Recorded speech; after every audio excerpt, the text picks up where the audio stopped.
Compañeros, muy buenas tardes a todos. Eh, Gracias por aceptar esta invitación en el nombre de la Universidad Católica de Manizales, en el nombre de la Red Colombiana de Posgrados, el Nodo Eje Cafetero en particular, y pues esta posibilidad que tenemos de socializar, de comprender un poco todo este proceso que se lleva a cabo a través de comprensiones que queremos dejar un poco en torno a un tema tan importante como es la integridad científica, que hoy día cobra cada vez más relevancia por todas las circunstancias que hemos vivido en el país. Ustedes saben la, lo que significa asuntos de pérdida de, de la investidura de acreditación de alta calidad para una institución, lo que significan los fenómenos, las circunstancias de plagio que algunos políticos han tenido en el último tiempo, a nivel nacional, pero también a nivel internacional. Todas esas circunstancias que ocurren, lo vemos mucho en la política, personas que tienen un título de doctorado y después aparece que ese título de doctorado no existe, que sí estudió, estuvo vinculado o vinculada al proceso, pero pues, y bueno, y múltiples circunstancias y queremos como exponer un poco desde la experiencia que el doctor presbítero Luis Guillermo Restrepo Jaramillo, bueno, toda la experiencia que ha tenido desde el bagaje institucional, desde su background también como, bueno, como sacerdote que es, pero también como hombre de ciencia, ¿sí? Hombre de fe y hombre de ciencia, y creo también muy importante exaltar desde su capacidad y talante puesto a disposición del desarrollo de una política nacional como integrante del Consejo Nacional de Bioética.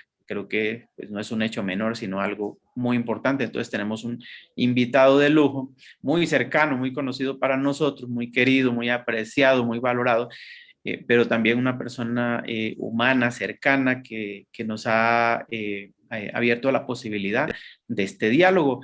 La idea es que pues él nos cuente un poco del proceso de desarrollo de esta política que se generó y también nos cuente un poco de las experiencias que se han tenido en, en, digamos, en todos los fenómenos, ¿sí? Un poco de casuística que tal vez al caso, al tema le viene bien para las comprensiones que se requieren. Entonces, pues el padre es el líder del grupo F, Educación y Formación de Educadores. Este es un grupo que está en A1 de la Universidad Católica de Manizales. El padre, como les digo, pertenece al Consejo Nacional de Bioética hace ya un buen tiempo. También ejerce liderazgo dentro del Comité de Ética Institucional. Es doctor junior en MinCiencias y pues ha tenido una experiencia significativamente superior en todos estos procesos de gestión de circunstancias relacionadas con la ética en los procesos de investigación y que pues también en el marco de la Red Colombiana de Posgrado, porque los posgrados son, la investigación es la base y es fundamental que se entienda lo que nosotros incluso planteamos dentro de un documento que se llama la investigación en los niveles de formación, cuando formulamos las competencias en cada nivel, también los asuntos de autonomía científica tenían un compromiso increciente, ¿cierto? Para este tema de los procesos de formación y autonomía investigativa, o sea, que la autonomía tiene algún tipo de relación y nosotros vemos a veces la autonomía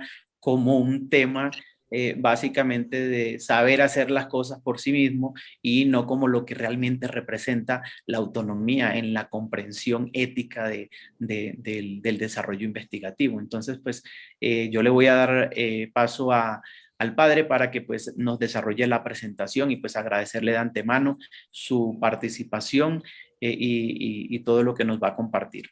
Gracias. Muchas gracias, Eduardo, por la participación, la presentación y evidentemente la invitación a acompañarlos en esta tarde. Nuestro interés tiene mucho que ver con una política pública que se ha construido y que 17, pero que se ha construido en cerca de unos 12 años de trabajo.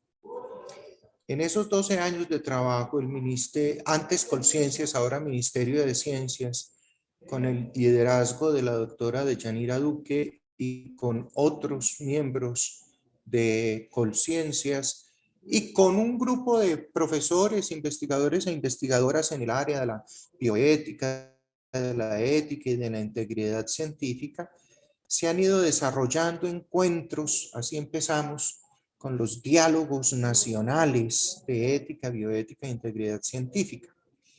Luego se conformaron grupos específicos de trabajo y se iba presentando en los diálogos anuales. Ahora en octubre tendremos el de este año. Se iban mostrando los avances, cómo se iba creciendo y se iba desarrollando cada vez más la política pública que es profundamente importante para el desarrollo de la ciencia, la tecnología y la innovación en Colombia. La política como tal usa estos tres conceptos: bioética, ética, bioética e integridad científica.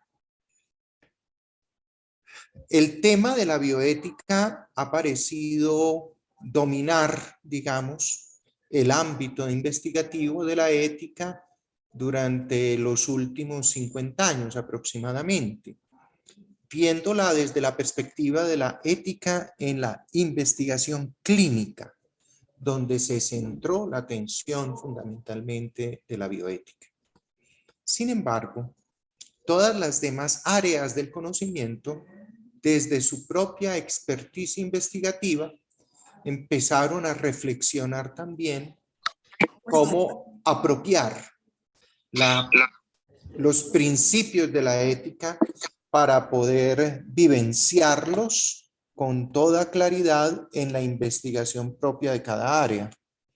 Así nos encontramos con que incluso se ha llegado a un desarrollo serio en la política pública en Colombia sobre el tema de la integridad científica. Vamos a ver un poco estos conceptos y algunos casos para nuestra reflexión un poco más a profundidad sobre el tema de la ética, la bioética y la honestidad científica. Es muy importante distinguir ética y bioética. No son exactamente lo mismo. La ética es parte de la filosofía, reflexiona sobre el hecho moral, es decir, sobre lo que está bien o está mal, pero esa reflexión no es para fundamentalmente decir qué está bien o qué está mal, eso lo hace más la moral. La ética busca es los principios que fundan las obras de los seres humanos y los compromisos de construcción de sociedad y de entorno vital. Por eso la ética no solamente permite hablar de qué está bien o qué está mal, sino de los principios y normas que guían o orientan nuestra conducta individual y colectivamente. Y por eso la ética de la investigación no es solo para una rama de la investigación. No podríamos hablar solo de la ética de la vida como bioética para la investigación clínica. Es cierto que hay una ética específica, una bioética, para la investigación clínica, pero no es la única ética de la investigación que se puede visualizar. Hay una ética de la investigación en medicina, una ética de la investigación en veterinaria, una ética de la investigación biológica, una ética de la investigación en ciencias de la educación, una ética de la investigación en humanidades, una ética de la investigación en cualquiera de las 6 grandes áreas del conocimiento de las que nos habla la OCDE y que está señalado precisamente también por el Ministerio de Educación de Colombia cuando adhiere a las 6 grandes áreas del conocimiento en referencia también a las de la OCDE. Por eso también para poder entender como un poco más claramente nuestra comprensión de ética aplicada a la investigación, siempre debemos hacer la distinción entre ética y moral. La ética habla de teorías, la moral es más concreta. La ética no busca modos inmediatos de contestar preguntas. ¿Qué hay que hacer? ¿De qué modo deberíamos organizar una buena sociedad? ¿Cómo debemos lograr qué? Esas son preguntas morales. La moral política, la moral sexual, la moral familiar. Esa es una visión de conductas directas que se esperan de. La ética habla de teorías y de principios más generales que ayudan a cualquier persona, a cualquier ser humano, a responder a las preguntas que la moralidad le plantea. Por eso no hablamos de una moral de la investigación, hablamos de una ética de la investigación. La bioética como tal se la inventó este querido profesor Van Rensselaer Potter. Potter es sumamente conocido para todos los que han estudiado la bioética. En un escrito del año 71 acuñó, digamos así, esa comprensión específica del concepto de la ética basada en el conocimiento biológico. Y por eso se aplicó también inicialmente la bioética de manera casi exclusiva a la ética de la investigación clínica y de la investigación científica con seres vivos. Aquello de los seres vivos y sintientes ha ido ampliándose en estos 50 años de maneras diversas. Hoy por hoy se habla incluso de la necesidad de hablar de bioética y ética de la vida en muchas otras áreas del conocimiento y desde muchas otras perspectivas. Entonces, nosotros mismos descubrimos el sentido original de lo que es acuñar el término bioética y lo que eso implica, evidentemente, pero también de la aplicación de los principios de la bioética a la ética investigativa. Y hoy por hoy, en muchísimos casos, se vuelve siempre sobre los 4 principios fundamentales de la bioética y se le aplica también a otros campos de la investigación en la actualidad para poder tener una guía fundamental en la ética frente a esos temas. Potter decía, la humanidad necesita urgentemente de una nueva sabiduría que le proporcione el conocimiento de cómo usar el conocimiento para la supervivencia del hombre y la mejora de la calidad de vida. Y con esto, Potter nos ponía a pensar en la necesidad de entender incluso un tema fundamental a mi parecer, y es el hecho de que todo lo que afecte la supervivencia del hombre y la calidad de la vida humana requiere de un análisis bioético. Por eso hoy por hoy se habla de la bioética frente al tema de la ecología y de las investigaciones con todo lo que tenga que ver en el medio ambiente. Pero también se habla de un acercamiento bioético en la investigación social, porque la investigación social trata de seres humanos y no los podemos investigar como si fueran objetos neutros sin ninguna responsabilidad. Por eso terminamos también llevando a muchos a pensar y repensar el cómo apropiar los principios de la ética y de la bioética a la investigación, por ejemplo, en ciencias sociales y humanas. Lo que hace nuestro amigo Potter no es otra cosa que hacernos reflexionar sobre lo fundante de la ética frente a la investigación. Durante mucho tiempo, la ética no tuvo, digamos, la claridad que esperábamos cuando hablaba de ciencias. Las ciencias positivas, digamos así, o las ciencias duras, como dicen otros, estarían centradas con frecuencia en la búsqueda de la verdad o en beneficios específicos. Y solo eso de si era la búsqueda de la verdad o beneficios específicos, bien sea de la humanidad o de grupos humanos, llevaría también a la necesidad de discernir hasta qué punto nuestras investigaciones eran éticamente válidas. Evidentemente, lo que más hizo reflexionar sobre la ética y la bioética en las ciencias fue todo lo que sucedió entre el año 1914 y el año 1945. Las dos guerras mundiales e incluso lo que sucedió en su interregnio, eso que llaman algunos la Belle Époque, todo lo que pasó en esos años terminó llevando a las personas a preguntarse hasta qué punto ese modo de investigación, ese desarrollo científico, esa perspectiva de ciencia es éticamente válida.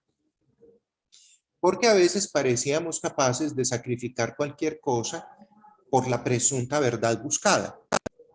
Ejemplo, pues basta recordar, por ejemplo, a Mengele en los campos de concentración.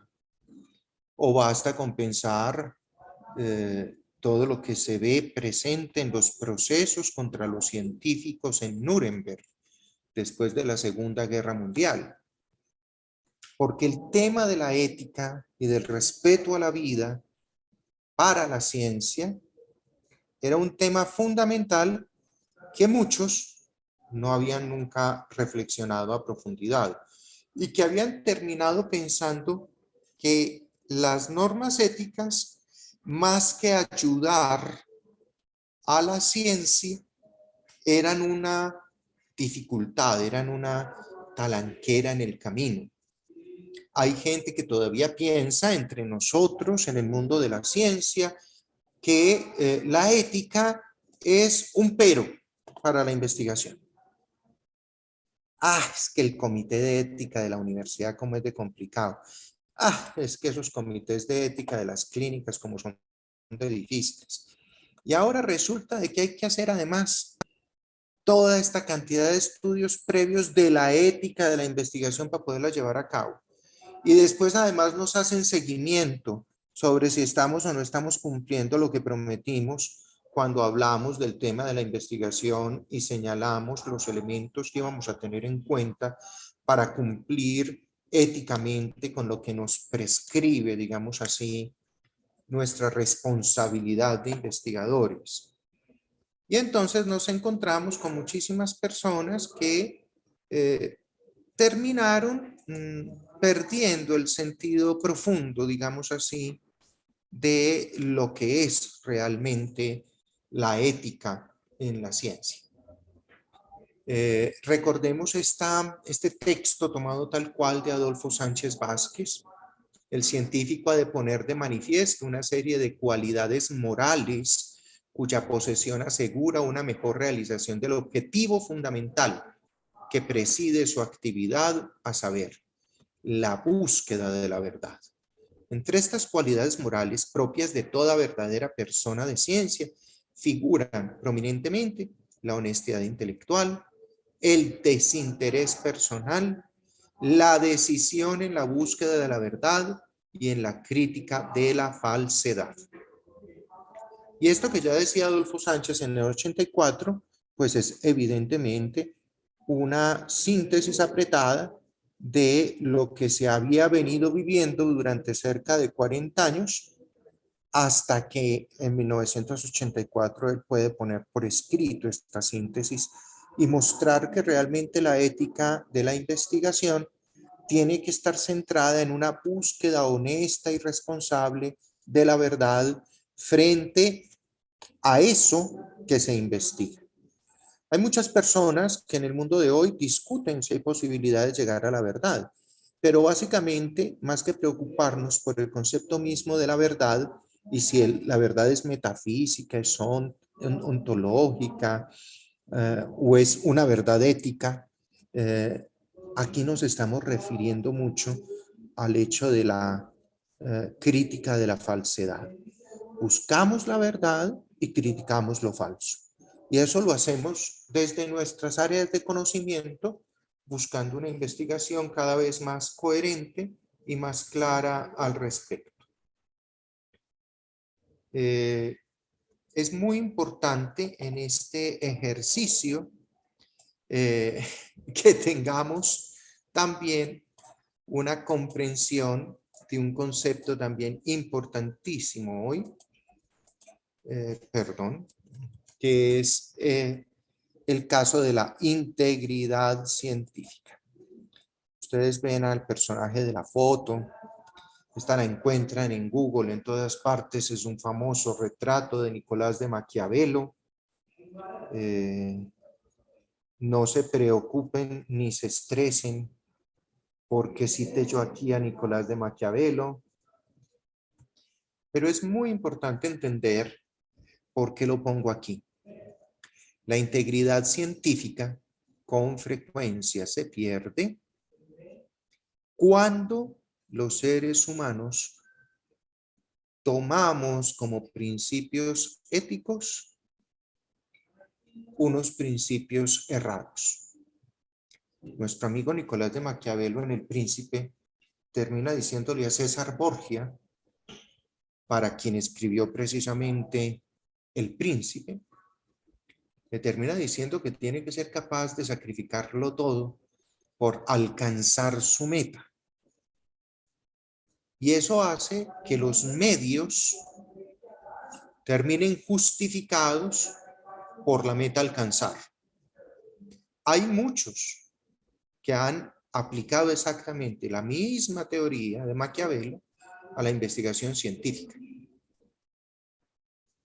Y eso hace que la integridad científica se pierda. Porque soy capaz de sacrificar lo que sea por alcanzar aquello que quiero. Y eso sí que lo vamos a ver ahorita con los casos específicos. Cuando la National Science Foundation creó una oficina para revisar temas de integridad en 1978, el tema entró en el escenario de los sistemas nacionales de ciencia, tecnología e investigación de muchos países, ante todo los países anglosajones, que fueron los que más rápidamente comenzaron a formular estos sistemas. Y luego se desarrolló mucho en Alemania y en otros países de Europa. ¿Por qué? Porque era necesario entender qué era la integridad de un científico, una científica, un investigador o investigadora. Hoy, cómo mantiene su integridad. Y evidentemente para lograrla tiene que tener una ética de la investigación que está ligada a los valores que la sociedad le otorga. Aquí tenemos un tema muy importante y es el hecho de la relación del sujeto investigador con la sociedad en la cual se mueve. La sociedad es la que le da una, digamos, responsabilidad ética al investigador y le dice qué espera de él.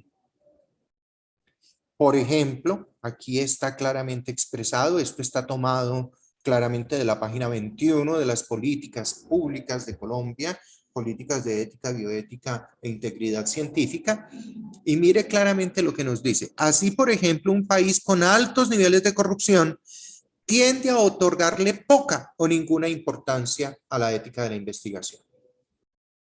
¿Por qué? Porque la sociedad es una sociedad que ha perdido sus principios éticos. Se siente capaz de renunciar a ellos con tal de desarrollar tranquilamente lo que le interesa desarrollar. Entonces, Pongámonos colombianos, como digo yo por molestar. Piense usted que estamos hablando de una investigación entre 12 instituciones diversas. Tenemos universidades, tenemos institutos de investigación, tenemos fundaciones, tenemos 2 o 3 secretarías de municipios o del distrito de Bogotá. Vamos a hacer el megaproyecto para que nos lo paguen con plata de, ¿qué les digo yo? Del petróleo, pues. Pongámonos así de agrestes. Y entonces, listo, es que podemos pedir 8.000 millones. Ah, bueno, qué bien. Miren, yo creo que nosotros 10 podemos hacer un proyecto muy bueno. El proyecto diseñémoslo, organicémoslo. Ah, sí, claro, ya quedó organizado, súper, se ve súper, está chévere. Bueno, vamos a hacer el presupuesto. Ah, mira, este proyecto sale con 4.500 millones de pesos. Y es a 3 años y nos va a salir súper. Ah, no, hombre, pero es que podemos pedir 8.000. Entonces, inflemos el presupuesto, cueste lo que cueste, para que pidamos los 8.000. Porque es que además somos muchas instituciones. Y entonces nos interesa qué. Y además llamemos a un par de políticos, amigos de nosotros, para que nos muevan las palancas y nos confieran ese gran proyecto con todo ese platal. Típico pensamiento colombiano. La integridad científica se pierde en el mismo instante en que reemplazamos la búsqueda de la verdad en el proyecto formulado por la búsqueda del dinero que nos van a dar. Ese tipo de ejemplos así tan aterrizados, que ya dirán ustedes, pues este es más papista que el Papa, en realidad muestran que la realidad social marca la exigencia ética que tienen los miembros de esa sociedad que están dedicados a la ciencia.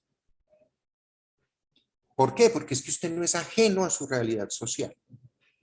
Si usted es un investigador en Alemania, va a tener la experiencia totalmente contraria. ¿Por qué?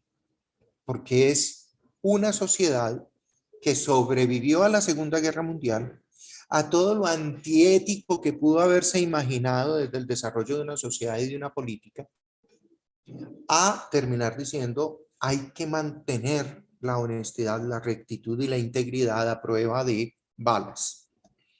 Ejemplo, en Colombia se denuncia a un ministro o a una ministra y se dice su tesis de grado tiene un alto índice de similitudes. El 60% cuando usted lo pasa por Turnitin o por no sé qué otro antiplagio, es similitud. Tiene malas citaciones. Eso huele como si fuera un plagio. En Colombia, ¿qué pasa? Pues no pasa nada. Sucede en Alemania. Al otro día hay una renuncia de un ministro. Así después demuestre que no cometió plagio, sino que solamente tuvo errores de citación. ¿Por qué? Porque pertenecen a una sociedad altamente desarrollada en la cual los principios éticos también han sido altamente desarrollados. Cuando usted desarrolla de manera elevada en una sociedad los principios éticos, eso necesariamente se verá reflejado en la manera en que los investigadores e investigadoras ejercen la investigación y hacen los desarrollos investigativos. En segundo lugar, porque el grado de especialidad del tema requiere contar con un sistema de integridad que pueda ofrecer garantías para la denuncia, la investigación y la sanción, con el cual no cuentan los sistemas judiciales tradicionales, incluso para determinar la forma de sanción en función del tipo de falta que se impone. Si es penal, si es pecuniaria, si es social, ¿qué es?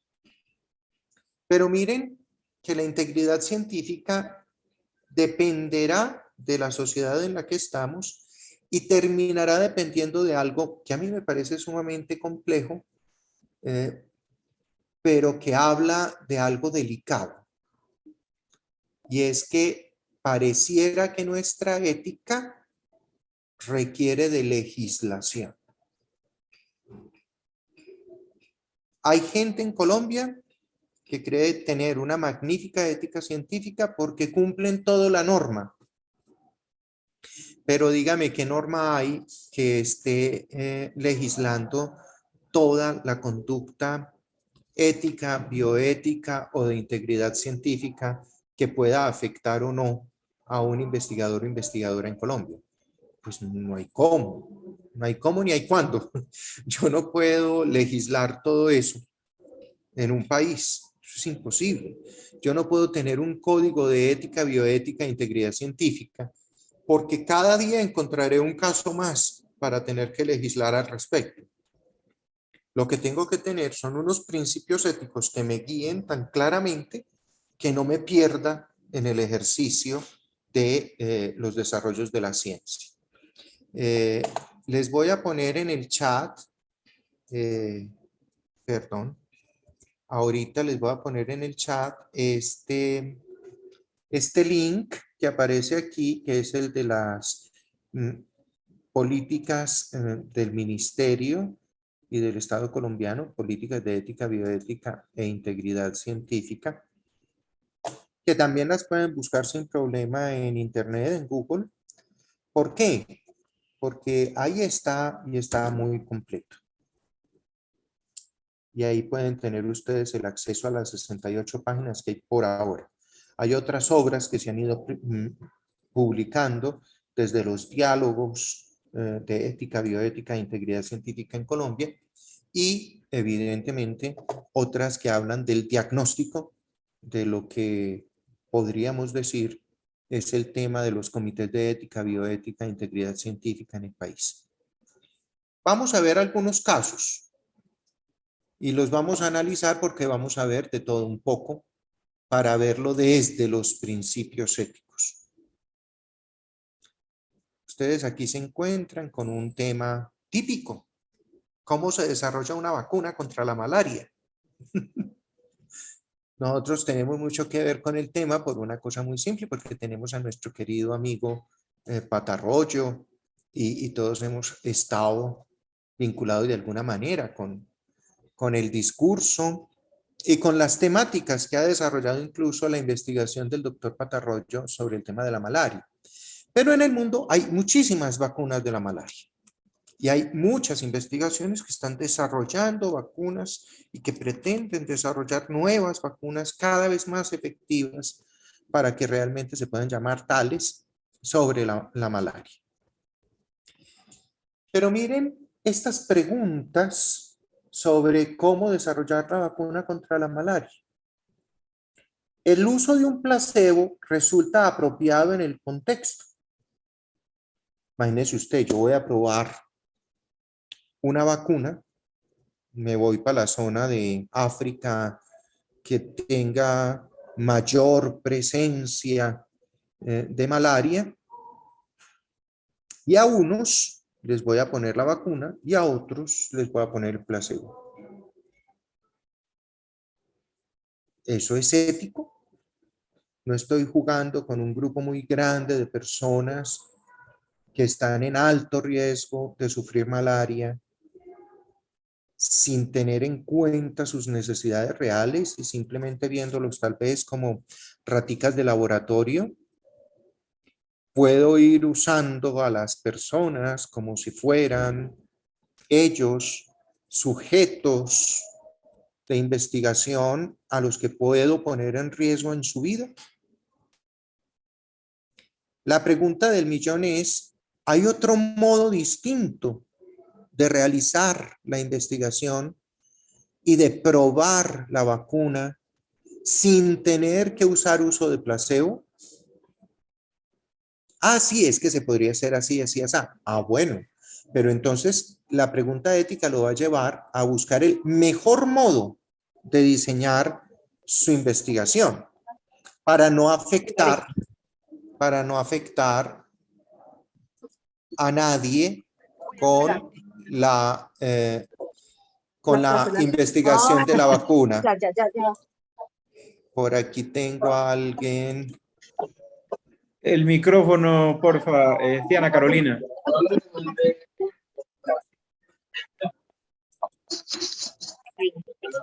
Diana Carolina de Uniquindío, por favor. Ahora sí. Gracias.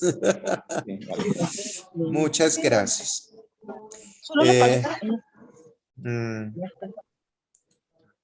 Eso. Bueno. Es muy importante que miren que las preguntas que ya nos estaban planteando un problema, que era solo el problema del placebo, del uso de los placebos en las investigaciones de vacunas, ya nos están poniendo en la tónica de por qué sí, por qué no, en qué se basa la decisión tomada, ¿se hace o no se hace el estudio con placebo?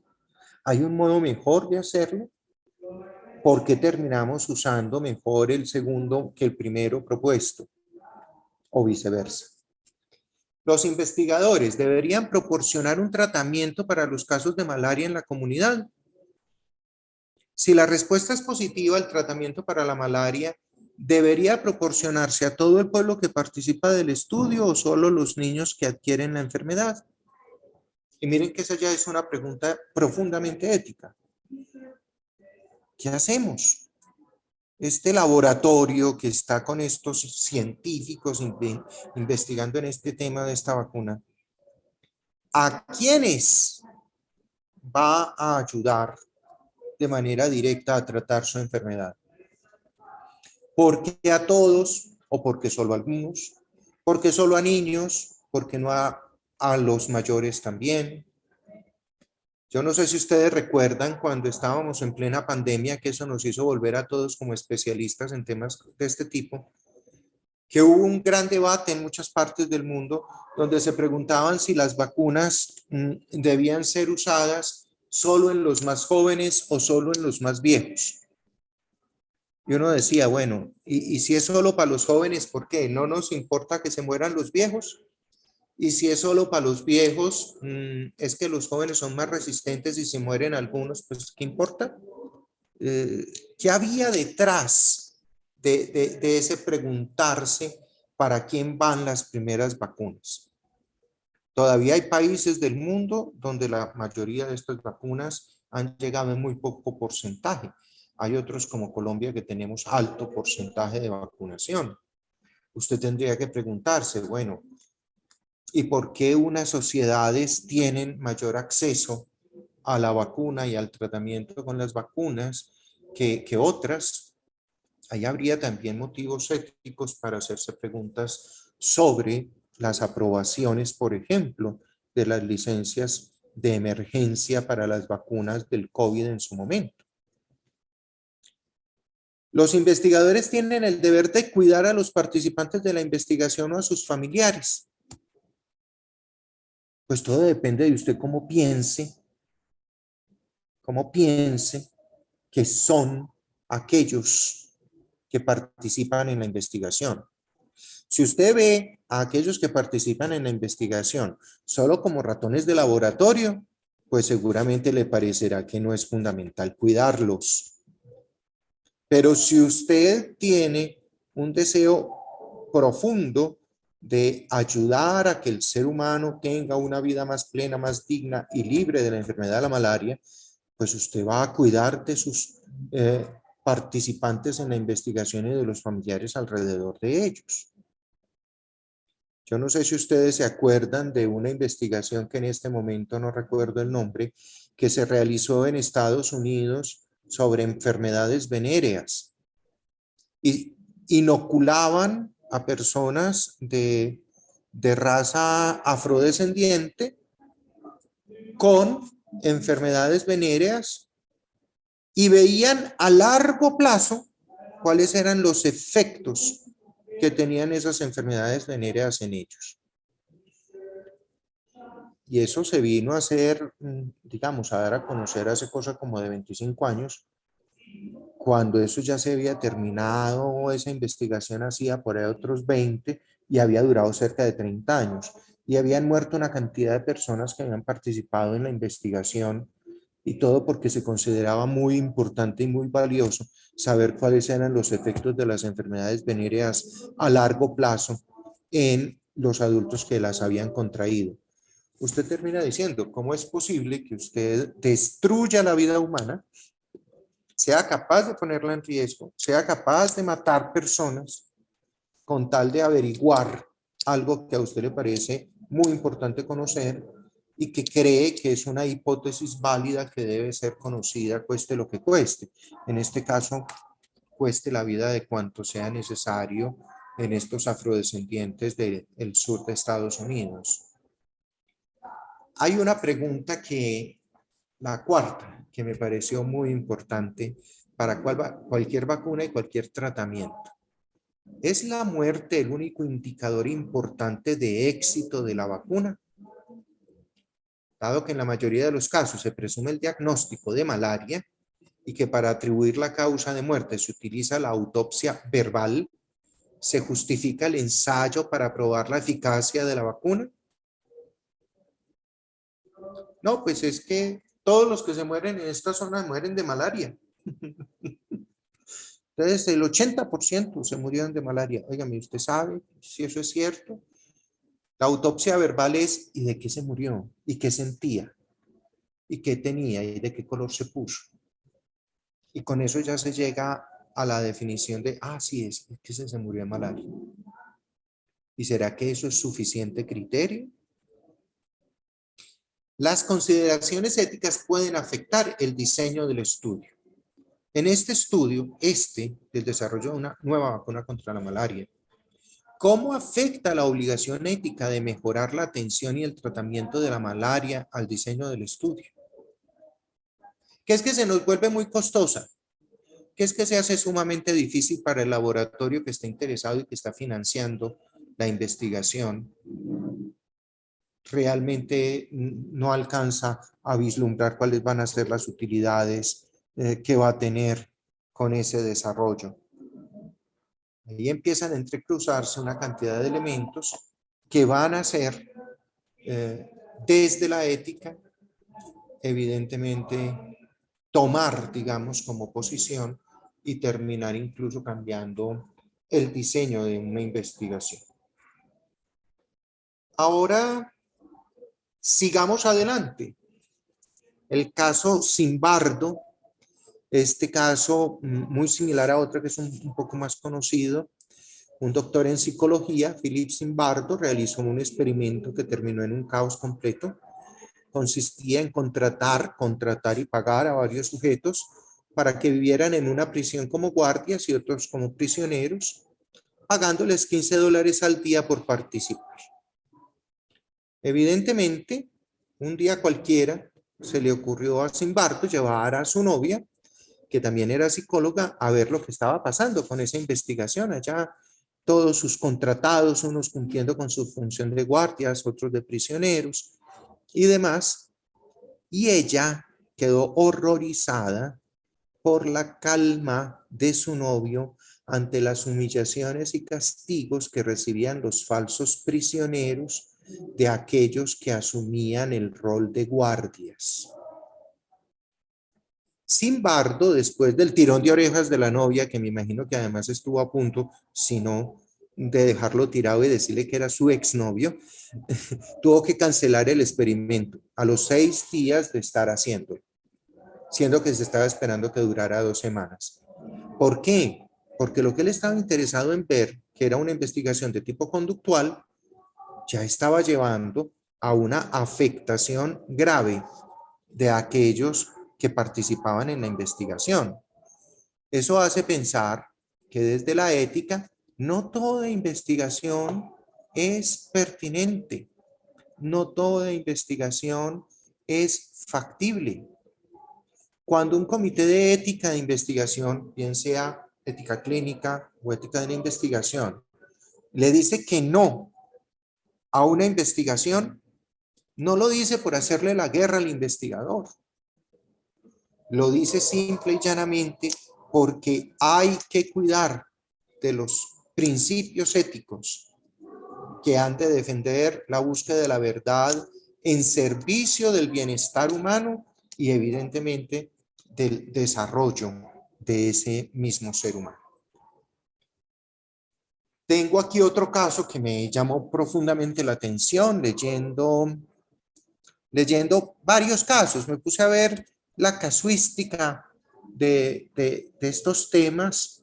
Hay incluso libros muy interesantes, digitales todos, sobre casuística de la ética de la investigación. Este caso me llamó poderosamente la atención porque para nosotros en el mundo actual, socialmente y con la perspectiva social que tiene el mundo de hoy, pues a uno le parece extrañísimo que esto haya sucedido. En los años 70 y 80, el ejército sudafricano, época del apartheid, a los más jóvenes aquí que no se acuerdan qué era el apartheid, nosotros les contamos, los más viejitos. La separación racista entre blancos y negros en Sudáfrica era tal que solo la minoría blanca tenía acceso a lo mejor en la sociedad, eran los que gobernaban Sudáfrica y la mayoría afrodescendiente o negra era totalmente dejada de lado y tratada casi como esclavos.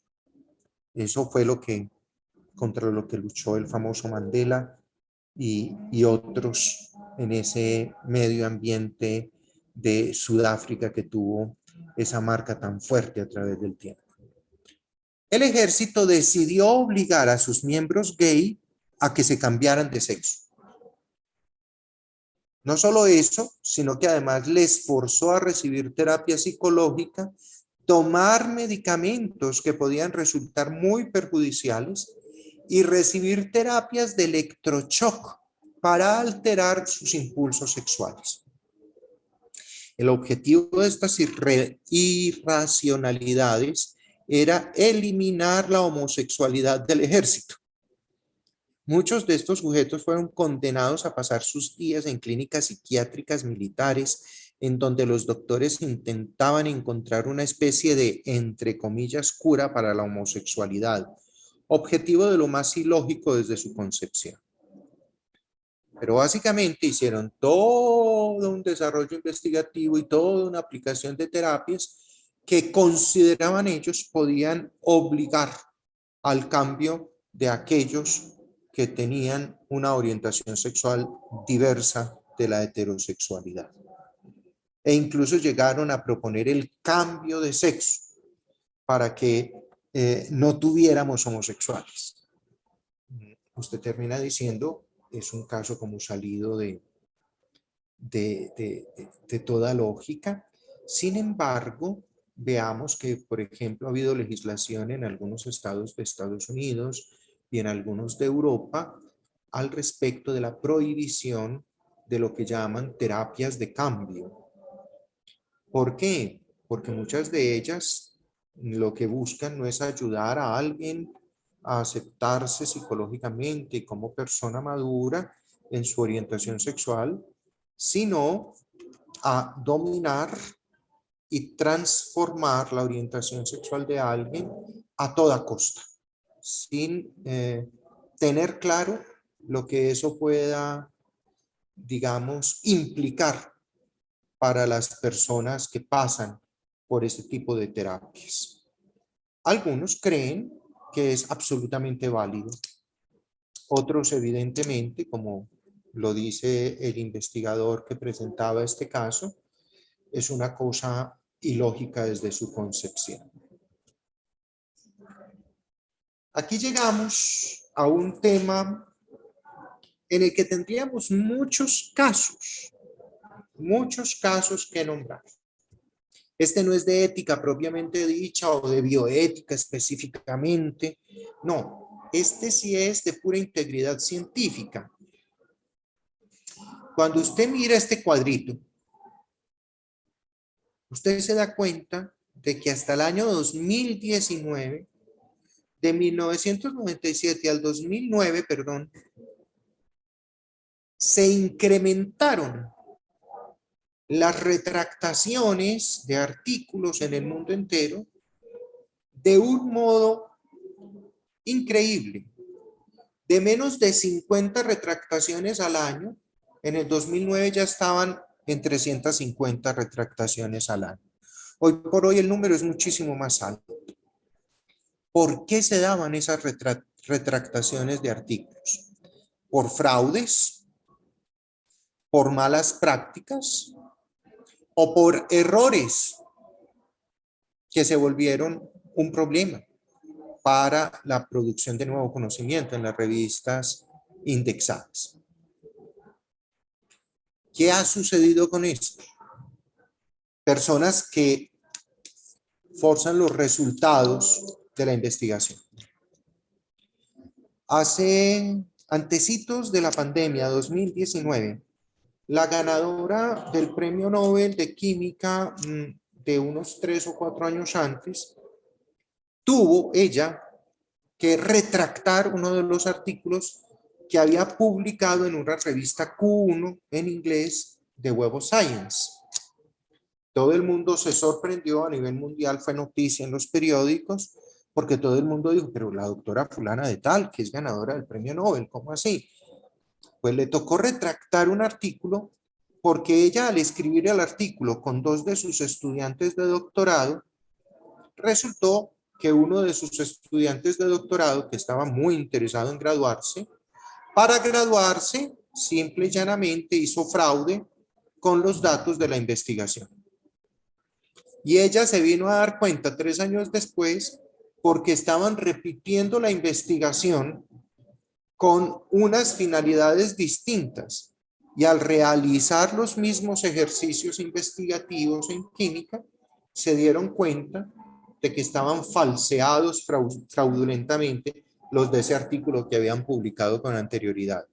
Ella tuvo que salir con todo su buen nombre de científica y de ganadora del Nobel a decir, retracto mi artículo, pongan la retractación, fue porque uno de mis coautores cometió una falta grave de fraude con los resultados de la investigación en el laboratorio. El fraude también es posible entre nosotros los investigadores. Y más cuando en el mundo de hoy viven motivándonos para ello. Y perdón que meta yo la cucharada, algunos no estarán de acuerdo, pero bueno, tengo que decirlo, si no, no soy feliz. Cuando a ti te piden solo números para mostrar que eres un buen investigador, te están invitando a hacer lo que sea con tal de mover esos números.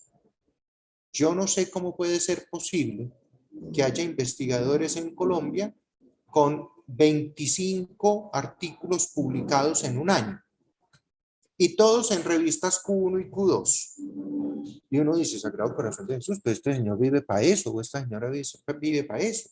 ¿Qué es esta maravilla? A veces no es tan maravilloso y ya nos vamos a dar también cuenta un poquito más adelante por qué. Porque también es fácil en eso de la productividad caer en procesos que tienen que ver, lastimosamente, con el tema de, las retractaciones obligadas o de aquellas que tienen que retractar los editores por malas prácticas de los investigadores. Por último, están, lastimosamente, la minoría de las retractaciones de artículos por errores. Hay veces que se puede haber hecho una investigación con todas las de la ley, ante todas esas maravillosas que usted ve en los laboratorios, a biólogos, a químicos, como le digo yo al doctor Eduardo y mis compañeros de microbiología y de bacteriología, a eso que ustedes hacen con sus bichitos felices y dichosos allá en el laboratorio, y resulta de que se pudo incurrir en un error por algún producto que no estaba exactamente en las condiciones necesarias para poder realizar la investigación en el laboratorio. ¿Hubo mala intención? De nadie. ¿Hubo una mala práctica? De nadie. Hubo un error. y un error absolutamente involuntario.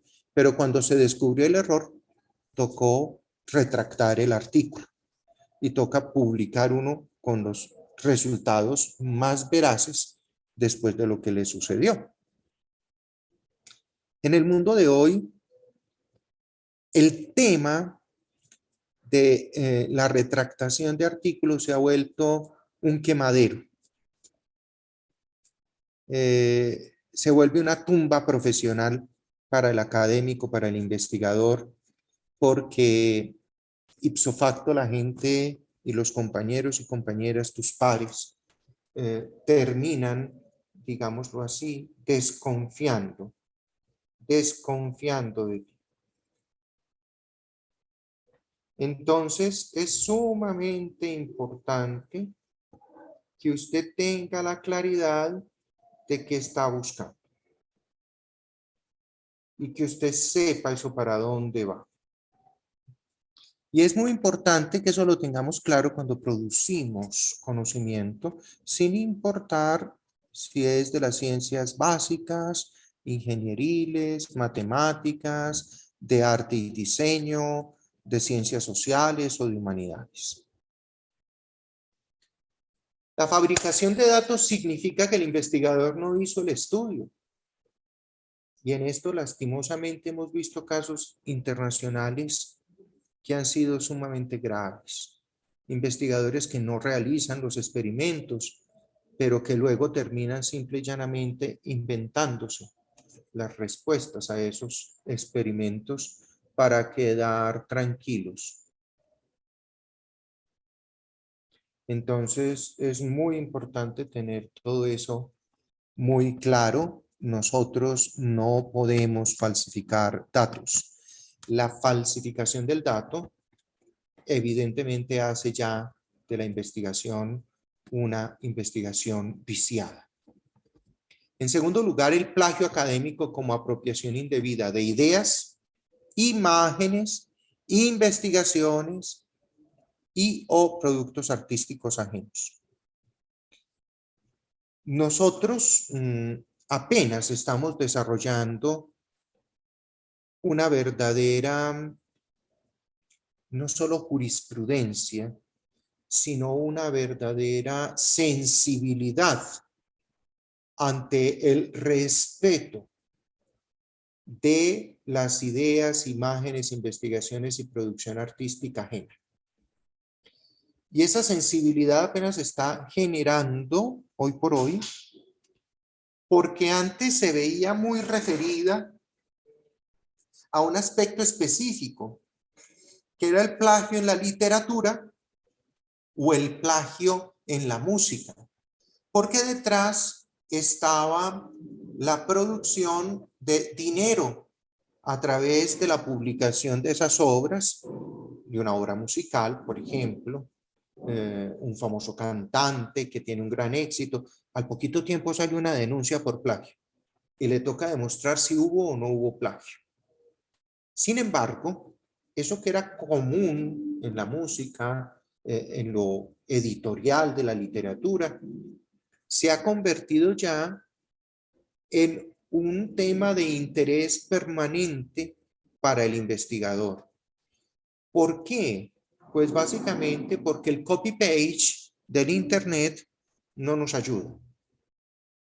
Muchísimas personas aprendieron en esta época digital a buscar en Internet, en Google Academic, en Web of Science, en Scopus, en las revistas Open Access, en las que no son Open Access. ¿Cómo voy a acceder a esto?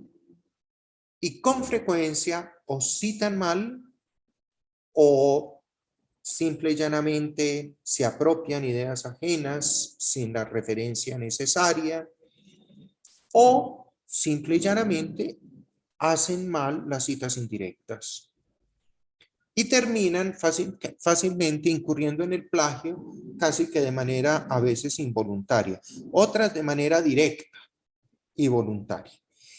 En ese tema, es un tema en el que hoy por hoy es necesario formarnos mucho, no solo nosotros, sino ayudar a formar a los futuros investigadores porque el hecho de que algo esté publicado en línea no quiere decir que yo lo pueda apropiar y pueda decir que es mío, o lo pueda usar sin tener referencia directa a quien le dio origen. Tercero, aparecen las autorías injustificadas. Esto de las autorías injustificadas en Colombia se nos volvió un lío monumental. ¿Por qué? Porque empezaron a aparecer, porque hay que alcanzar ciertas cifras, porque hay que tener suficientes producciones investigativas, porque necesito a toda costa ser investigador asociado o senior, porque el que no publica perece, y tantos otros lenguajes similares que escuchamos en nuestro medio, y entonces fácilmente terminamos motivando a la autoría injustificada. ¿Qué quiere decir esto? Alguien que hizo muy poco o nada de contribución a una investigación y a los artículos que de ella se desprenden, resulta como coautor de los productos de esa investigación. Y eso a veces se presenta por las cosas más extrañas del mundo. No, es que aquí la orden es que hay que poner siempre como coautor al vicerrector, o hay que poner siempre como coautor al director académico del instituto de investigación, o al director de la fundación. Todo lo que salga de aquí tiene que salir firmado por él. Óigame, pero es que el hecho de que esa persona sea directiva en la institución no quiere decir que esa persona sea coautora de todo lo que se financia como investigación y producción de conocimiento en esa institución. Yo no puedo reclamar autoría de lo que no soy autor. Hoy por hoy incluso ustedes encontrarán revistas.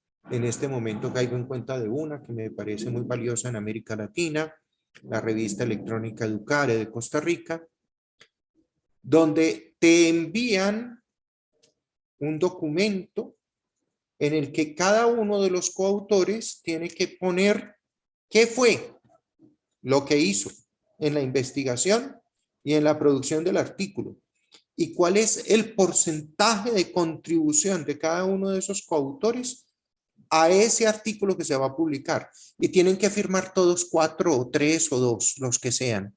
Si es más de uno, le llega ese comunicado.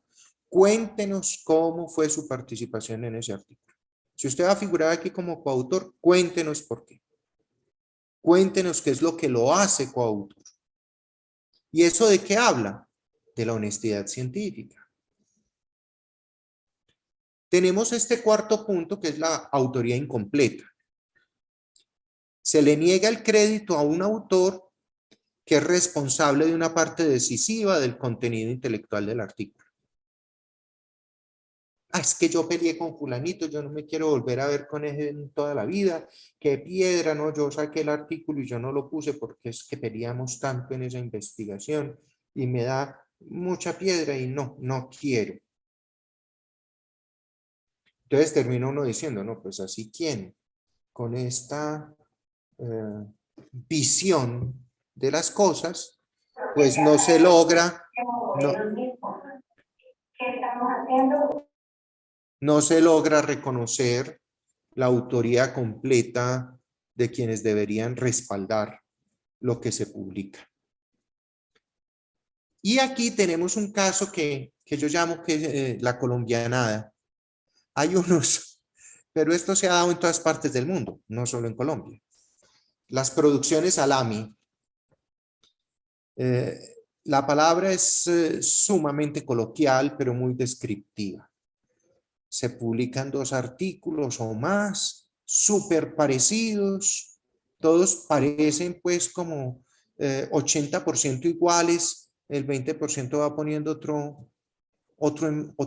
digamos, otro enfoquecito, o agregando unos parrafitos distintos, o barajando de nuevo el artículo, todo para que al publicarse 2 o 3 veces, ese artículo me dé más peso, me suba el nivel de citaciones o me permita llegar a un nivel más alto en mis ciencias.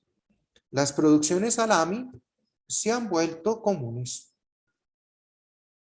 No, pues es que publiquemos 5 artículos, cada uno sobre un objetivo específico de esta investigación a 2 años, y en realidad termina siendo casi que el mismo artículo con 3 párrafos de conclusión distintos, y vamos publicándolo en 5 revistas diferentes.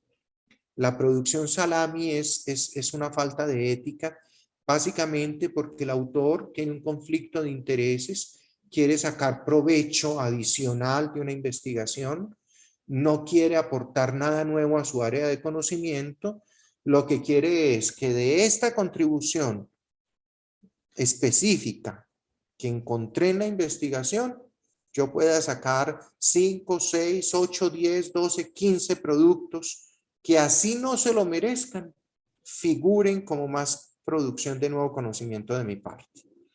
Así usted simple y llanamente le esté dando a lo mismo y no haya hecho nada nuevo. El autor no debe tener ese tipo de conflicto de interés. No puede tener ese tipo de conflicto de interés.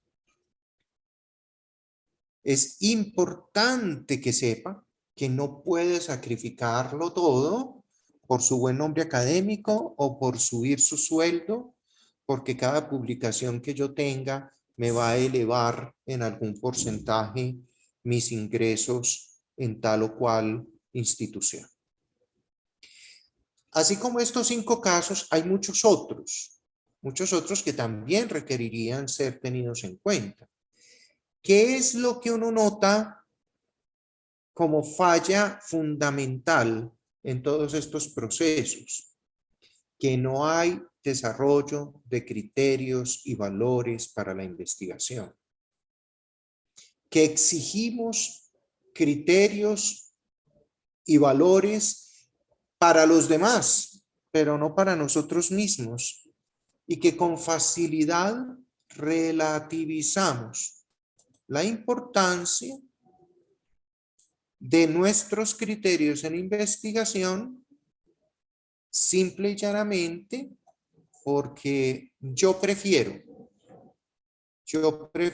estar más tranquilo al respecto de estos temas. ¿Y cómo voy? Me siento bien, estoy tranquilo, tuve mejor producción, tengo más platica, logré más avances de los que me imaginaba originalmente y entonces me doy por satisfecho. Nosotros necesitamos aprender en nuestra vida académica a investigar de tal manera que los principios éticos aparezcan en todas partes en el ejercicio de nuestras investigaciones.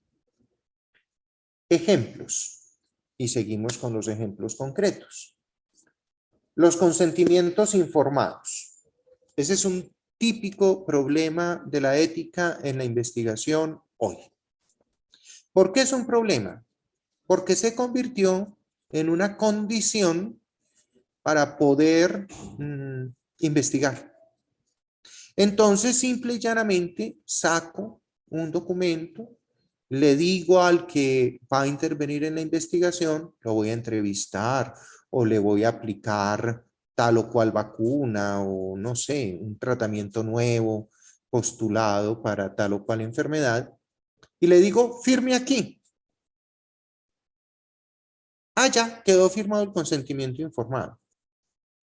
Óigame, el consentimiento informado es un consentimiento informado. El papelito solamente sirve para evidenciar que eso se hizo. El papelito no es lo importante. Lo importante es que usted realmente se siente con el que va a participar en la investigación y le explique a su alcance de comprensión qué es lo que va a pasar. Yo he sido testigo muchas veces, incluso en sitios clínicos, de algo que me horroriza. La señora viene ¿para qué? No, le van a hacer una cirugía. Ah, sí, fulana de tal, sí, aquí dice que está programada para la cirugía. Mire sus datos, tal cosa, no sé qué, nacimiento, ta. Firme aquí. ¿Quién le explicó de qué la van a operar? ¿Cuándo le explicaron en qué consiste el proceso que le van a realizar? ¿Quién se sentó a explicarle las posibilidades reales o no de que salga bien de esa cirugía? ¿Qué tanto es o qué tan grave es el riesgo de muerte en esa intervención? Ustedes y yo conocemos una cantidad de gente que cuando usted se encuentra con el enfermo, llega usted y le dice, ¿cómo te fue en la cirugía? No, muy bien, padre, mire, aquí estoy. ¿Y de qué te operaron? No, pues de una cosa por aquí. Y le muestran a uno una parte del cuerpo. Y uno dice, ¿cómo es posible que no sepa de qué lo intervinieron? Pues no sabe porque nunca le hicieron un verdadero consentimiento informado.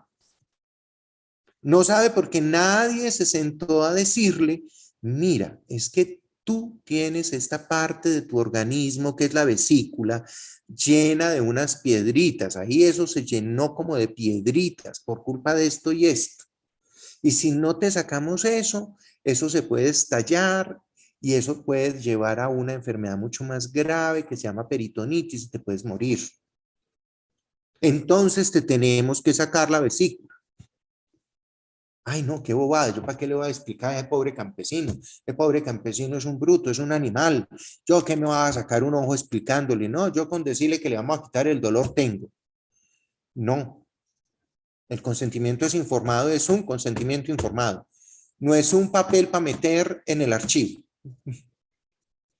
Y Alejandra Garay se ríe y yo me imagino que se ríe porque es especialista en seguridad y salud en el trabajo, entonces, y nos dirige esa especialización, se pueden imaginar. Pero es típico. Es que yo no necesito el papelito para poder decir que mire que es que firmó. Y es que eso me va a evitar demandas. No, no, no. Yo le hago el consentimiento informado para que el paciente sepa qué es lo que le va a suceder, qué es lo que se va a hacer, qué es lo que va a pasar. Yo, por ejemplo, soy muy mal paciente en eso. ¿Por qué soy muy mal paciente en eso? Porque como tengo pariente médica y como tengo amigos y amigas que trabajan aquí en la Facultad de Salud en 50.000 cosas que tienen que ver con salud, pues yo pregunto todo. A mí la médica que me ve cada 3 meses por molestar me dice, ya viene el especialista en diabetes, no porque la sufra, sino porque pregunto por todo lo que me van a hacer y por qué. Y si hay un cambio en los exámenes, ahí mismo pregunto, ¿y qué pasó? ¿Y aquí qué tengo que hacer? ¿Y cuál es la nueva conducta que tengo que seguir? Pero la mayoría de la gente se enseñó a que el doctor o la doctora es como Diosito, yo firmo donde me digan y yo me llevo los papelitos como me digan y que no gasten tiempo explicándome. Y lo malo es que eso también lo estamos pasando a la investigación en ciencias sociales. Voy a hacer una investigación en educación con niños de básica primaria en el campo y no le hago firmar consentimiento informado a los papás o a los tutores. Ah, no, es que es educación, es que eso no importa. ¿Cómo así que no importa? Usted puede afectar con una investigación en educación a los niños de una vereda. Haga con cuidado su investigación. Infórmeles cómo van a participar en esa investigación. Que sus papás sepan que van a participar en la investigación y que den su aceptación para que los niños participen en la investigación. Si no, estaríamos violando el código de niñez y adolescencia, de juventud, adolescencia y niñez en Colombia, y estaríamos violando las normativas que nos rigen. Pero no solo viola la ética porque viole la norma, no, es porque si yo soy investigador, yo quiero que la gente entienda por qué está participando en esta investigación, cómo va a ser usada la información en la investigación. Y lo más importante, que también es parte de la honestidad académica del investigador, es ni más ni menos que llevar los resultados a las comunidades que se han afectado con la misma. Yo tranquila y dulcemente hago una investigación. En el mundo tuvimos no sé cuántos millones de inoculados con las vacunas del COVID. Al principio ustedes vieron que nos llegaban comunicaciones en todos los periódicos. Es más, los periodistas se volvieron científicos y vivían dándonos titulares y párrafos sobre si la vacuna tal sirvió o no sirvió, y resultaba que llevaban 2 meses aplicándola y ellos ya estaban diciendo si sirvió o no sirvió, si eso cumplió o no cumplió, y uno decía, Dios mío bendito, pues que si apenas llevamos 2 meses, ¿cómo nos vamos a dar cuenta de si sirvió o no sirvió? Salían titulares de persona fallece al otro día de la vacuna. Y uno dice, sí, pero ¿por qué? ¿Y por qué falleció? No, es que tenía 98 años y estaba enferma del corazón y estaba en cuidados intensivos. Y le pusieron la vacuna y se murió al otro día. Hombre, pues no fue por la vacuna necesariamente. No vaya usted a ir aplicando esa teoría de buenas a primeras. No vaya usted a ir diciendo aquello y a sacarlo en los periódicos y en los medios de comunicación como si fuera la palabra de Dios. ¿Cuándo estamos viniendo a ver la información real sobre las vacunas? La estamos empezando a ver este año, después de 24 meses de estar aplicándose. Y de poder decir, esto es lo que se hizo, esto es lo que ha pasado, estas fueron las aprobaciones que se dieron en su momento, unas fueron aprobadas de emergencia, otras fueron logrando en el camino a la aprobación definitiva del FDA o de otras cosas. Y ahora sí podemos decir, miren, la efectividad es esta. Se necesita cada tanto un refuerzo o no. Hay que hacer esto de tal manera o no. Entonces, todo eso que hace parte, por ejemplo, de la obligatoriedad del investigador es estar dando a conocer lo que tiene como resultado su investigación. Nosotros, y cuando digo nosotros me refiero a nosotros los investigadores sociales y humanistas, hemos tenido un pecado, y es un pecado de ética. ¿Por qué? Porque hacemos la investigación con una comunidad y a la última que le llevamos los resultados de la investigación es a la comunidad que investigamos y con la que realizamos la investigación. Es muy frecuente encontrar investigadores en educación que al último al que llevaron los resultados de la investigación realizada en 14 escuelas en veredas de Caldas, están las 14 escuelas de las veredas de Caldas donde se realizó la investigación. Salió el artículo en inglés en revista internacional, se le leyeron los resultados al Ministerio de Educación, al Congreso no sé cuál de investigación en educación, pero a los afectados nunca les llegó. O si les llegó después de 5 años, porque fueron a preguntar, ¿y qué? ¿Qué hubo pues? ¿Eso dónde fue a dar?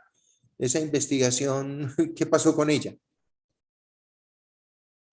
Con las comunidades indígenas en Colombia se ha vuelto sumamente difícil investigar. ¿Por qué? Porque los tratábamos como conejos de laboratorio. Íbamos, investigábamos y nos íbamos. Sin valorar a profundidad todas las implicaciones de nuestra actividad investigativa con la comunidad, como verdaderos investigadores implicados con la comunidad.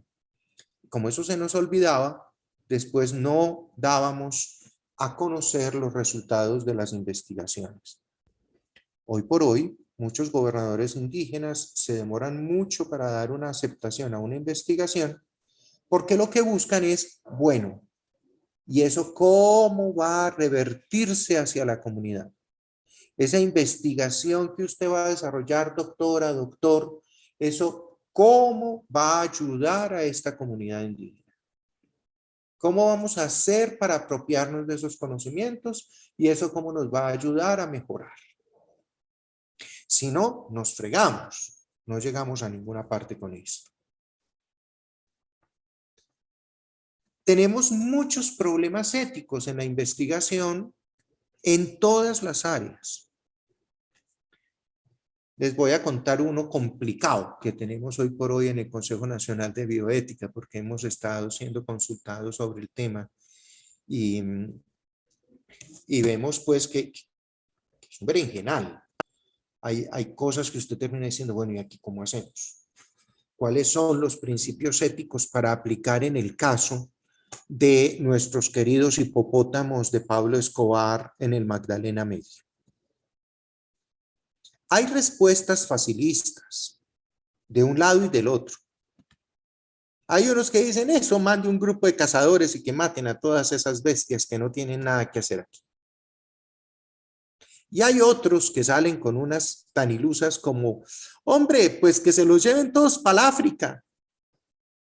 Usted sabe, le decía yo alguna vez a alguien en un consejo de estos, del Consejo Nacional de Bioética, usted sabe lo que cuesta transportar un hipopótamo adulto de más de 2,5 toneladas a África. Y usted sabe lo que implicaría hacerlo en barco y lo que implicaría hacerlo en avión. Y fuera de los costos, lo que le implicaría de traumatismos al animal estar montado en un barco o en un avión para llegar al África. Y lo malo es que ya tenemos más de 1,000. ¿Usted se imagina lo que cuesta? Todo el mundo llega a una conclusión básica fundamental. ¿Cuál es? Pues que evidentemente aquí no debería haber hipopótamos.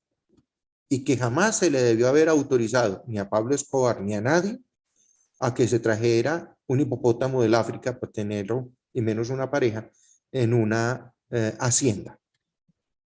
Por algo los animales salvajes que se tienen en zoológicos deben tener una cantidad de condiciones específicas, no solo de ley, sino de bienestar de los mismos animales, para que puedan reproducirse solo y en la cantidad necesaria y de acuerdo a las mejores condiciones vitales que se les puedan ofrecer, por ejemplo, en los zoológicos.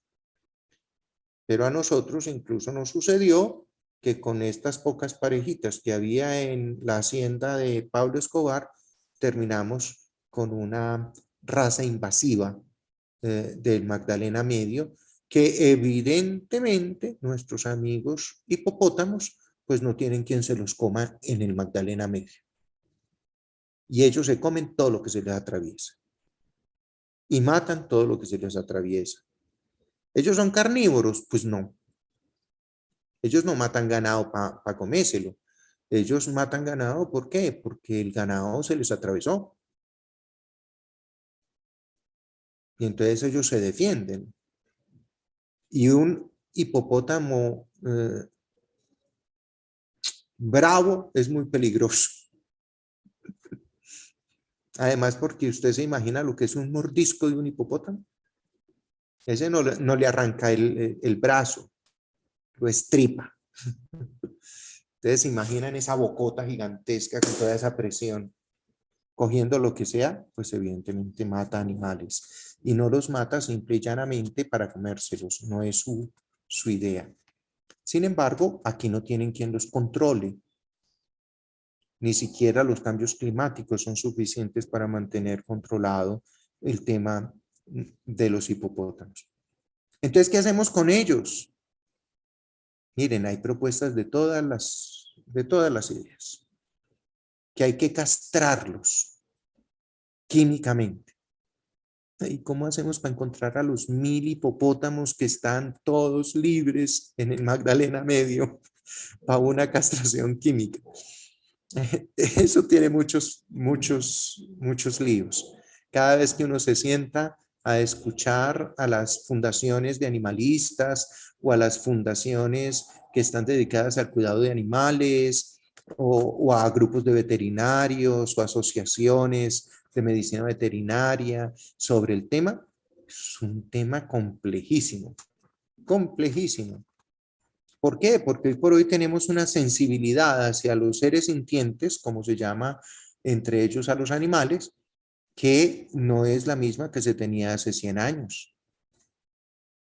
Hace 100 años fácilmente, pues es posible que por la falta de sensibilidad ni siquiera hubieran traído un hipopótamo jamás en la vida a una finca en el Magdalena Media. Porque ¿para qué lo traigo? ¿Eso qué finalidad tiene? ¿Eso para qué me sirve en la finca? Y no habría sucedido a lo mejor ninguna cosa de estas, ningún problema de estos, ¿no? Pero es un típico problema que tenemos hoy por hoy de la ética y de la investigación de la ética de la investigación con animales en ese caso concreto. ¿Cómo proceder con ellos y cómo lo vamos a hacer? ¿Para qué? ¿Para cuidar de los animales mismos? Sí, pero para cuidar más de nosotros, que somos los animales que estamos alrededor de ellos y que somos los que nos vemos afectados por una presencia que no logramos controlar ni manejar adecuadamente. Hay otro tipo de problemas éticos aplicados, evidentemente, a las investigaciones hoy por hoy. Y uno de ellos, fundamentalmente, es el que nos lleva a discutir sobre la utilidad de la producción de conocimiento desenfrenada. Hay veces que pareciera reinar como principio ético, hay que producir cueste lo que cueste y hay que escribir cueste lo que cueste. Incluso la famosa frasecita que hace unos años era común, era producir o morir, publicar o morir. Ahorita es ser citado o morir, porque además no te sirve solo ser publicado, ya necesitas además que te citen. Y eso fácilmente crea un problema ético en la investigación y producción científica que tiene que ver con lo que podríamos llamar conflicto de intereses grupales. Te publico, me publicas, nos publicamos. Te cito, me citas, nos citamos. Y terminan a veces convirtiéndose en revistas que son una asociación de amigos y amigas para investigar en lo mismo, publicar en lo mismo y citarse unos a otros. Y usted termina diciendo, ¿hasta qué punto esta es una red de conocimiento que está generando nuevo conocimiento y que realmente podemos llamar una red? ¿O hasta qué punto es simplemente una reunión de intereses que persiguen citarse y elevar sus índices H sin importar el valor o la profundidad o la importancia de lo que publicamos y de lo que tenemos comunicado en nuestras revistas y en nuestros productos en general académicos como resultado de nuestras investigaciones? Yo quisiera que alcanzáramos a manejar unos 20 minuticos siquiera de preguntas. Quien desee hacer preguntas o quiera presentarnos una posición o contarnos un caso sobre este tema de la ética, la bioética y la honestidad científica, que sea, digamos, de interés para cualquiera de nosotros y que pueda ayudarnos a crecer en este tema. Es un tema delicado, es un tema complejo, pero es un tema muy importante en el que tenemos que seguir trabajando. No es fácil, ustedes y yo sabemos que hay muchos investigadores e investigadoras a los que la ética les parece un lío y los comités de ética les parecen un complique.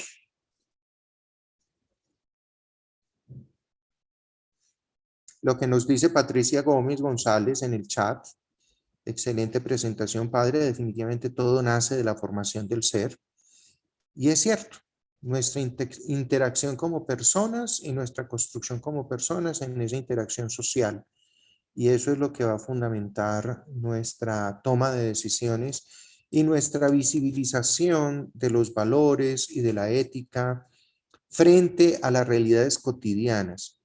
Nosotros tendemos a imaginarnos que los corruptos son los otros. O sea, es una típica presunción de inocencia que tenemos todos los colombianos. Todos los colombianos, y lo digo con esta sonrisita que me ven, todos los colombianos pensamos que nosotros somos inocentes, los culpables son los otros. Y somos muy buenos para ver las inconsistencias del prójimo. Sin embargo, se nos olvidan nuestras propias inconsistencias éticas y se nos olvida nuestra incongruencia a veces con los valores que nos constituyen como personas y como sociedad. Yo a muchos les digo esta anécdota que es real, por eso la cuento. Cuando yo llegué a Bogotá, 2009, 2010, estaba yo muy juicioso en Bogotá. Iba así de laico comprometido para la Javeriana. No estaba disfrazado de curita. Y iba en el Transmilenio, desde donde yo estaba de párroco, por allá en el noroccidente, en la 80, saliendo ya como para Medellín. Y iba yo en el Transmilenio. Y dos señoras muy queridas, muy graciosas, muy buenas gentes, iban conversando sobre el famoso caso de los Nule, que se habían robado 400.000 millones de pesos con sus famosos contratos en Bogotá. Todos ustedes se deben acordar de los Nule. Y a mí lo que más me sorprendió de la anécdota, y yo dije, allí estamos pintados los colombianos, fue el análisis de las dos señoras sobre el problema. Pero es que esos Nule, ¿cómo son de brutos? Se dejaron coger. El lío es no que hayan robado, sino que se dejaron coger. Es que si son muchos ladrones, no sé qué, no. Pero es que como son de brutos, se dejaron coger. ¿Cuál es el lío? ¿El lío es que se dejaron coger o el lío es la deshonestidad? ¿Cuál es el problema ético? ¿Es que si no me cogen no es malo? ¿Es que si lo hago a ocultas no es malo? Y en esto yo pongo otro ejemplo que es muy típico. Nos vivimos criticando a los que roban en grande. Pero cuando nosotros hacemos, digámoslo, si es factible hablar de pequeñas deshonestidades, en nuestro caso eso no está mal. Hombre, entregarle la licencia al policía de tránsito con un billetico morado por debajo, eso no es deshonestidad. Es que yo no tengo ese plata para pagar esa multa por estar parqueado donde no debía esa hora. Entonces, pues, hombre, el policía de tránsito sabrá entender, ¿no? Y empiezan los barequeos cuando lo para la policía. ¿Y cómo hacemos, señor agente? ¿Y qué vamos a hacer, señor agente? Y el señor agente además también llega y dice, ¿y ahora cómo solucionamos la cosa, señora? Y usted termina diciendo, hombre, ¿de dónde sale la corrupción colombiana? De que todos tenemos una cierta tentación a flexibilizar las fronteras de la ética. Como dijo algún señor que estuvo trabajando en campañas políticas hace no mucho en Colombia, hay que flexibilizar las fronteras de la ética. Yo no sé si podamos decir que podemos flexibilizar la ética. Seguro que para Hitler era muy fácil flexibilizar la ética. El principio eugenésico que le aplicó a su visión de la ética lo llevó a matar a 6 millones y pico de judíos, de gitanos, de homosexuales y de todo lo que no le gustara a él. Y bajo el cuento de vamos a tener una raza pura, no tuvo problema de llevarse todo ese sentido por delante. Nosotros tenemos que descubrir que como investigadores somos fundamentales en la construcción de una sociedad más ética y más responsable. Porque nosotros, por nuestra formación y nuestra dedicación a la búsqueda de la verdad, desde nuestra capacidad como científicos, vamos a ayudarle a Colombia no solo a alcanzar un mayor desarrollo y una mejor manera de vivir a las personas que aquí habitamos, sino además a tener una mejor concepción de lo que son los criterios éticos que deben, digamos así, guiarnos en la cotidianidad. No sé si tengan alguna pregunta. Ahí en el chat les puse el link del documento. Magnífico. Aquí me hace una pregunta Luti Gómez fundamental. ¿Qué nos puede decir sobre el uso por parte de los docentes de la producción de los estudiantes? Miren, en Colombia hemos tenido incluso sentencias que han condenado profesores por plagio, por uso indebido y no autorizado de tesis de estudiantes. Recuerdo al menos 2 casos, uno de una universidad pública y otro de una universidad privada, una profesora y un profesor. Se apropiaron y publicaron indebidamente los trabajos de grado de sus estudiantes a título personal. Eso haría parte de lo que ahora de manera explícita denominábamos en uno de los aspectos como autoría injustificada. Penalmente se considera plagio, pero además, fuera de ser un plagio penal dentro del Código colombiano, es una autoría injustificada. Usted fue el director de la tesis. Usted puede aparecer como coautor, seguramente, si fue un buen director o una buena directora, claro, pero usted tiene que aparecer como coautor o coautora del producto que salga de la tesis con la evidente autorización de su estudiante. Yo no me puedo apropiar de la tesis, del trabajo de grado o de los trabajos desarrollados en clase por mis estudiantes. ¿Qué sí puedo hacer? Hombre, los trabajos de mis estudiantes estuvieron fantásticos en esta materia. No.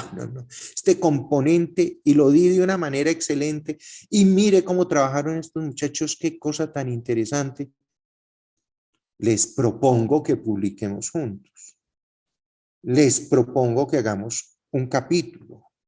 Les propongo que hagamos un artículo.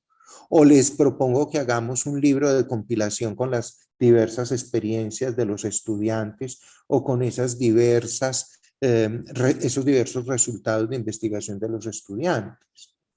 Pero no me los apropio, porque es que si me los apropio, estoy diciendo que yo soy el dueño de lo que se gestó en una mente ajena, en un ejercicio investigativo ajeno.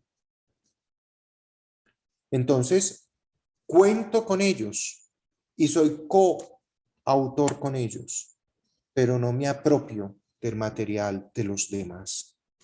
Algunos incluso se basan en el hecho de que en algunos casos, pues, digámoslo así, ¿cómo decirlo? Los derechos pecuniarios de los estudiantes de lo producido en la universidad y de los investigadores producido en la universidad, con frecuencia en los contratos está legislado de quién son los derechos pecuniarios. Muchas veces dice que los derechos pecuniarios son de la institución que encargó el trabajo, por ejemplo. Pero si eso no está explícito y si usted no ha firmado una renuncia en favor de otros de sus derechos pecuniarios, manteniendo evidentemente sus derechos morales de autoría, porque esos son irrenunciables. Alejandra Garay no puede renunciar a ser la autora del artículo que publicó porque el padre me cae muy bien y yo quiero que esto figure a nombre del padre Luis Guillermo. No. Me lo puede decir, me lo puede decir en todos los tonos, si todo lo quiere, yo le voy a decir tan querida, tan linda, tan hermosa, tan detallista, pero eso es tuyo. Son tus derechos morales. Bueno, escribamos juntos. Ah, bueno, escribamos otro producto juntos a partir de ahí porque debemos esto y esto que nos pone a escribir juntos. Ah, magnífico. Hagámoslo. Pero tenemos que saber cómo se maneja. Y por ejemplo, el tema de los trabajos desarrollados en clase, a veces son trabajos que no son muy notorios, no son muy grandes. Si yo los desarrollé y voy a terminar con mis estudiantes Y voy a terminar usando citas, párrafos, simplemente de lo que mis estudiantes hicieron en sus trabajos. De todos modos, tengo que citarlos.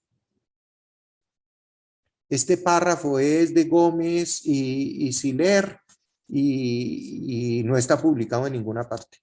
Pero yo sé que es de Gómez y Siller porque ellos me entregaron el trabajo y ellos fueron los que hicieron ese trabajo y los que escribieron ese párrafo.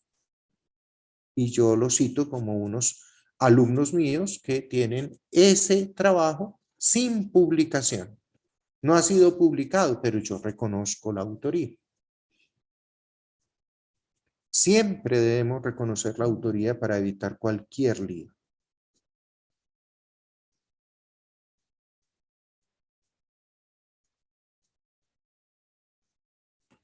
En eso sí tienes toda la razón y es parte, yo creo, de lo que llevó a esta política pública de ética, bioética y, y de esta honestidad científica y académica que debemos tener. Porque en Colombia, ser honesto y ser recto se volvió o un problema por el cual eres juzgado. Lo que tú describes es cierto. Hay gente que denuncia una incorrección ética en la investigación o en la publicación o en el uso de material de alumnos y termina siendo visto como el sapo. Ah, es que ya llegó el sapo de aquí. Es que eso es mucho lambón. Ah, es que esa profesora tan aburridora. Es que eso no es extraño. Entre otras cosas, porque la ética para muchos seres humanos en Colombia, como en el resto del mundo, es un lío. Ay, qué pereza tener que cumplir normas. Si yo me mando solo, la única ética que me importa es la mía. ¿Cómo así? Está muy bien que usted sea autónomo, pero uno no se puede dictar una ética personal e intransferible. Esto es para mí, yo lo vivo como yo quiera, hago con ello lo que yo quiera, y si a mí me parece correcto, ya, con eso es suficiente. Si yo hiciera eso así, eso se volvería un problema inmanejable. Ay, Dios mío, me voy a meter en un lío. Un ministro, Fore pone por aquí, muchas gracias por sus enseñanzas y reflexiones. Yo aprendí que los principios deontológicos y la ética son innegociables, como usted ya lo ha dicho, por su propia naturaleza de ser principios. El problema en nuestro país es que los principios y la jurisprudencia se volvieron interpretación de personas y de jueces, desconociendo que a pesar de que el derecho es una ciencia social, es una ciencia positiva. Muchas gracias, Jorge, por tu colaboración. Que tengas buena noche y Dios te pague por tu apreciación. Y eso es fundamental. La ética se funda en principios. Si tenemos principios comunes, somos capaces de tener realmente el desarrollo de una política en ética, bioética, integridad científica. Si no, si nos perdemos, si no somos capaces de dejarnos guiar por esos principios, no vamos a lograr hacer de nuestros desarrollos científicos que realmente ayuden a construir un ser humano cada vez más pleno, cada vez con una vida más digna y cada vez, evidentemente, con mayores posibilidades de desarrollo. Si les parece, entonces dejamos aquí. Les doy 10 minutos de descanso para que digan que este señor tan cansado no nos dejó aquí agotados. En Luti. absoluto, fue maravilloso. Tenemos un gran trabajo. Hay Bien, mucho padre. por hacer. Sí. Padre, muchas gracias. Felicitarlo por toda esa disposición, como es acostumbrado de su parte, de darnos a conocer en amplitud un tema que puede ser muy extraño para muchos, que es algo del día a día, que debemos manejar y que no podemos pues estar aparte de ese conocimiento y de esa disposición de entender cada uno de esos aspectos. Creo que cada casuística considerada nos deja una enseñanza y de verdad que le agradecemos mucho, Padre, por esta posibilidad y bueno, por toda la experiencia que nos comparte.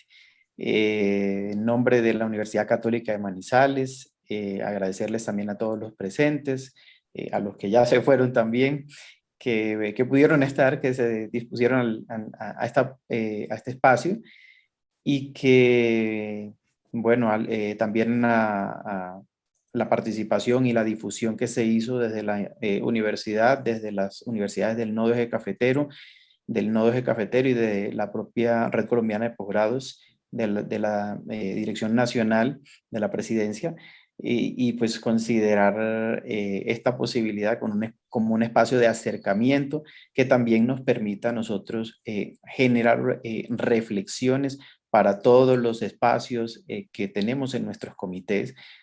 Ahorita está en este tiempo desarrollándose creo que es un diplomado, un curso, alrededor de procesos de fortalecimiento de ética en los procesos de investigación y en las universidades, y en lo que sigue también es formalizar las políticas de ética. Las universidades a veces tienen política de ética, a veces tienen asuntos que están más relacionados con ética y buen gobierno, ¿sí? Como lineamientos y así. Entonces, hay una intención bien importante en esa formalización para los meses venideros y pues esa es la intencionalidad de ese tipo de diplomados que de hecho, o cursos que están realizándose. Entonces, esto también es un insumo muy valioso para esa actividad. Entonces, pues agradecerles a todos y en especial pues al Padre por todo ese conocimiento que nos brinda siempre con la disposición que acostumbra.